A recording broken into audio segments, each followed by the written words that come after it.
જો આપણે છે ગુજરાત સરકાર આરોગ્ય સેતુ, આ લોકોની સેવા સારી છે. જો આપણે કોઈ પણ જગ્યાએ હોય શ્રમિકો એને ફ્રીમાં સરકાર તરફથી દવા આપે, પણ લોકો આજે આ વસ્તુથી ગભરાય છે. આમાં ગભરાવાનું નથી. કાંઈ પણ તમને પ્રોબ્લેમ લાગતો હોય તો આ લોકોનો સેતુ રથ આવે ત્યારે એમાંથી દવા લ્યો, યુઝ કરો અને સેહત સારી રાખો. તો આ વસ્તુને થોડું માન આપો. આ લોકો આપણી પાસે આવીને એને સેવા કરે છે. આજે લોકો એની પાસે જતા ગભરાય છે લેતા. જો આ એમ જ ફ્રીમાં દવા આપે, તમને બધું સમજાવે, નામ નંબર લખી લે.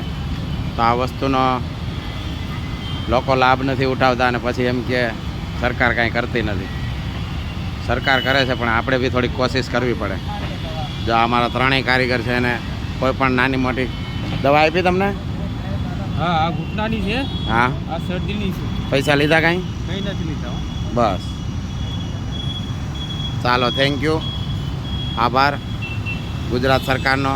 અને આ લોકો જે ભલે છે પગારદાર પણ એ કાર્યરત રહે છે કાયમી માટે, સેવા સારી કરે છે. તો all the best, thank you.